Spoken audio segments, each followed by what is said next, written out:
Hello, good morning, children. I welcome you all in English compulsory class. बेटा आज हमारी जो है ये लास्ट पोएम है and today we will complete this last poem. ठीक है, आज हम ये लास्ट पोएम कंप्लीट कर लेंगे and tomorrow I will give you the question answers and additional questions of this poem.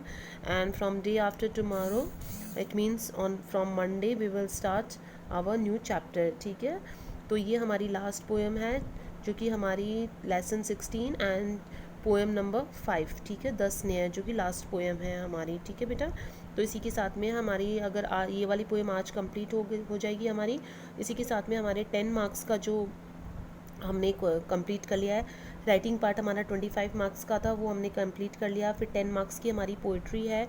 ठीक है, तो ये लास्ट पोइट्री है, ये हमारी कंप्लीट हो जाएगी. ठीक है, I had explain you stanza wise, मैंने स्टेंजा वाइज एक्सप्लेन करा है, लाइन टू लाइन एक्सप्लेन करा है. मैंने एकदम से सिंपल वे में आपको कोशिश करी है समझाने की, but still you find any queries. ठीक है, और आपको कुछ भी डाउट होता है तो you can ask me freely. ठीक है बेटा, तो आज मैं आपसे ये स्नेयर वाली जो पोएम है, आज हम ये स्नेयर वाली पोएम करेंगे. बहुत ही छोटी सी है. देखो, मैंने आपको बताया कि ये जो पोएम्स हैं छोटी छोटी, बट इसके जो मीनिंग है वो बहुत ही डीप है. दिखने में आपको बहुत छोटी लग रही हैं सारी पोएम्स. ठीक है, बट इसमें जो पोएट का जो एक कहने का जो एक मीनिंग है, that is very deep meaning. ठीक है, वो बहुत ही डीप है. ठीक है, अब हमारी लास्ट पोएम है द स्नेयर. स्नेयर का मतलब जानते हो बेटा, ये किसने लिखी है? देखो, जेम्स स्टीफेंस ने लिखी है. और स्नेयर, स्नेयर का मतलब जानते हो? जाल. ठीक है, जिसे हम ट्रैप भी बोलते हैं, जाल. ठीक है, अब इस वाली पोएम में एक तो पोएट का, जैसे कि अभी तक हमने अ बॉय सॉन्ग पढ़ा, हमने हमारी द नोबल नेचर पढ़ा. ठीक है, तो कहीं ना कहीं इन पोएम्स में हमने देखा है कि पोएट का जो है बड़ा ही सिंपैथेटिक एटीट्यूड, बहुत ही सहानुभूति वाला एटीट्यूड बताया गया है. पक्षियों के बारे में हमने पढ़ा था. ठीक है, बॉयज सॉन्ग के अंदर. वैसे ही यहाँ पर जो है जानवरों के लिए. ठीक है, कि पोएट का जो है बहुत ही दयालु है. पोएट बहुत ही पिटी जो है, दया रखता है जानवरों के लिए. उसका भी यही बिलीफ है कि जानवरों को कभी भी कैद पिंजरे में, जाल में कभी नहीं फंसाना चाहिए. ठीक है, और यहाँ पर अगर कोई जानवर दुखी है तो पोएट भी दुखी है. मतलब कि अगर कोई जानवरों के साथ में बहुत ज़्यादा जो है उन्हें टॉर्चर करता है, उन्हें जो है उनके साथ में जो है मिसबिहेव करता है, तो पोएट को काफ़ी दुख होता है. ठीक है, तो यहाँ पोएट का जो एटीट्यूड है, जो दृष्टिकोण जो बताया गया है, वो बहुत ही सिंपैथेटिक, जो बहुत सहानुभूति वाला, बहुत ही दयालु बताया गया है. वो जानवरों की मदद करना चाहता है. ठीक है, तो यहाँ पर भी वो एक जानवर की मदद करना चाहता है. ठीक है, एक खरगोश है जो कि जाल में फंसा हुआ है. अब पोएट को पता, तो उसकी आवाज़ सुनाई देती है, उसकी दर्द भरी आवाज़ सुनाई देती है, लेकिन पोएट को ये नहीं पता लग पाता कि ये आवाज़ आ कहाँ से रही है.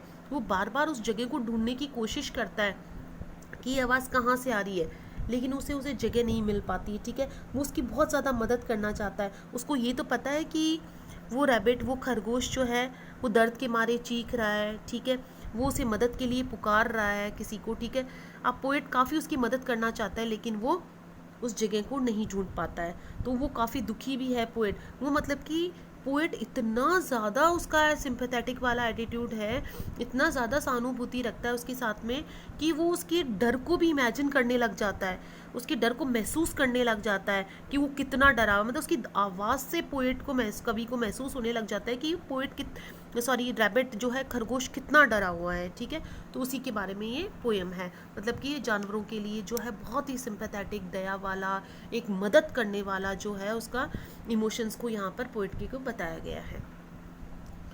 The snare. I hear a sudden cry of pain, there is rabbit in a snare.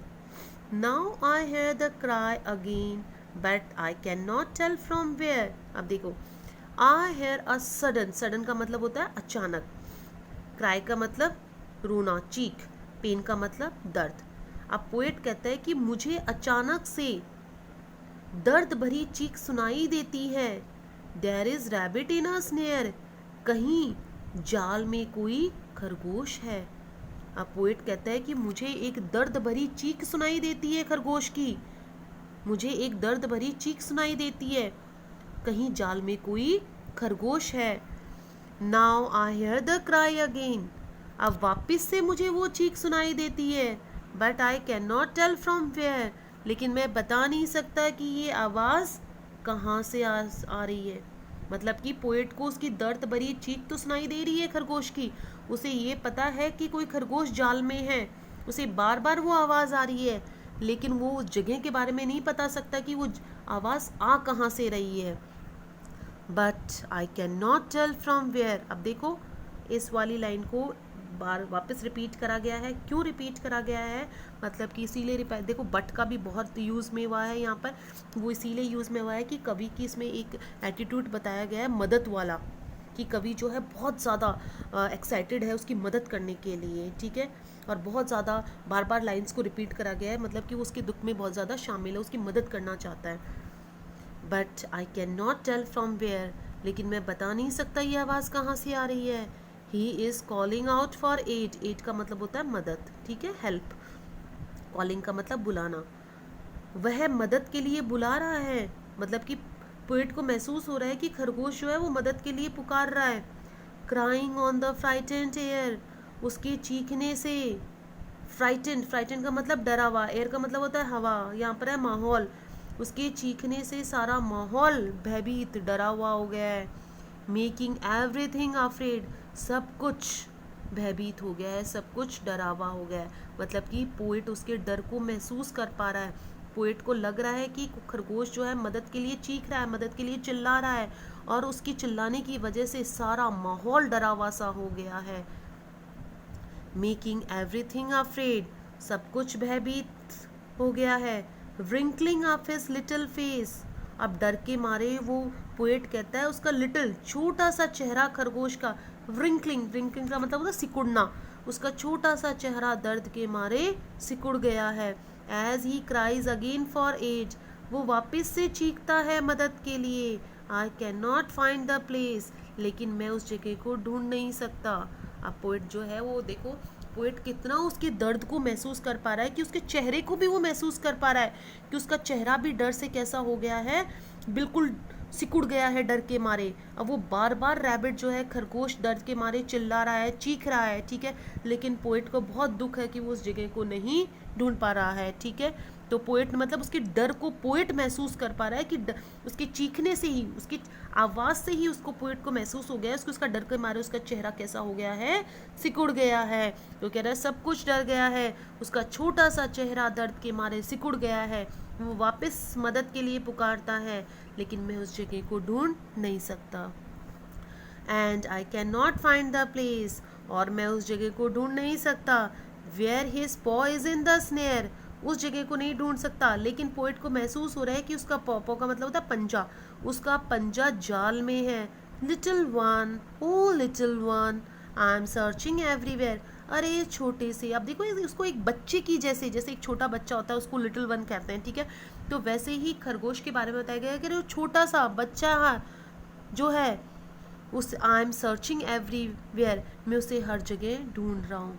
मतलब कि पोएट ने जिस तरीके से कोई छोटे से बच्चे को किसी ने जाल में फंसा लिया हो, उसके साथ में कोई बुरा बिहेव कर रहा हो, वैसे ही पोएट को महसूस हो रहा है कि उसके साथ में भी कोई बहुत बुरा जो है बिहेव कर रहा है, ठीक है। अब वो कह रहा है कि कहीं ना कहीं उसका पंजा जो है जाल में फंसा हुआ है, ठीक है, उसको महसूस हो रहा है कि उसका पंजा जाल में फंसा हुआ है। अरे वो छोटा सा, अरे वो बहुत छोटा सा, मैं उसे हर जगह ढूंढ रहा हूँ।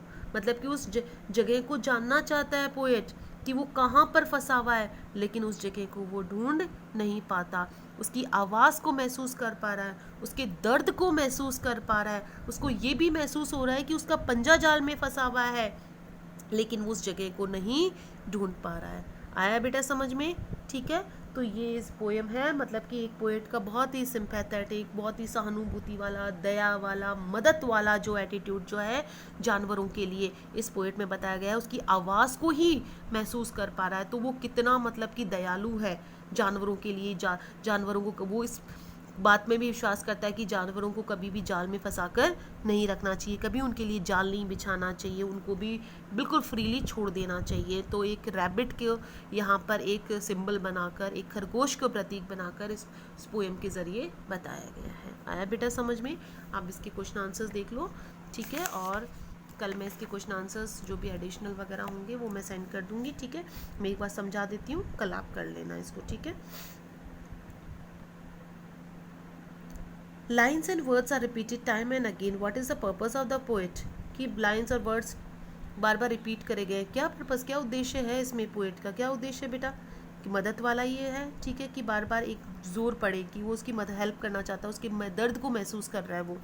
What purpose does the interjection buts serve in the poem? देखो बट का बार बार यूज़ हुआ है, किंतु इसका क्या मतलब है? मतलब कि पोएट बहुत ज़्यादा जो है मदद करने के लिए, उसके लिए जो है इम्पेशेंट है।